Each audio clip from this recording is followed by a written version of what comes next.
3 Français sur 4 sont favorables à l'interdiction du port de signes religieux ostensibles pour les usagers des services publics.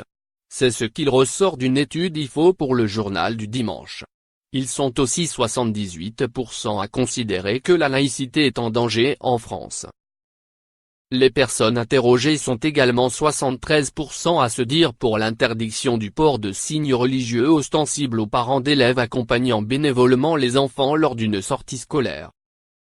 Mi-octobre, le débat sur le port du voile a été relancé après qu'une mère d'élèves voilée a été prise à partie par un élu Rassemblement national au Conseil régional de Bourgogne-Franche-Comté. Le sondage dévoile aussi que 82% des Français sont pour l'interdiction de toute prière de rue et autres cérémonies religieuses dans l'espace public, 72% sont pour l'interdiction du port des signes religieux ostensibles aux salariés des entreprises du secteur privé et 68% pour la fermeture des écoles coraniques.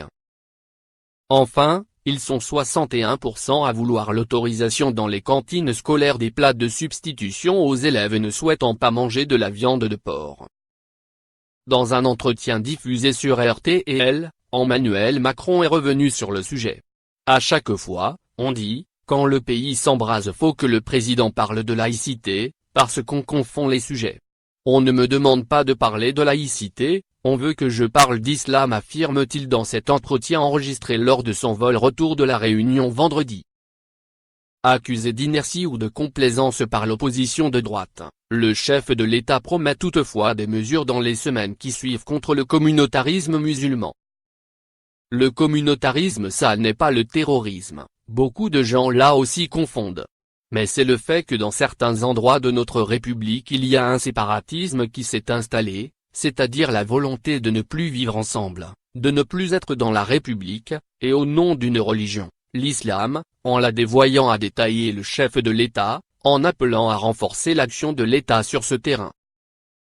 Ce qui veut dire avoir des mesures d'interdiction, ce qui veut dire dissoudre parfois certaines associations, encore davantage ce qui veut dire interdire certaines pratiques qui se sont installées et qui ne sont pas conformes aux lois de la République et en résumé être intraitables avec les lois de la République, a-t-il insisté.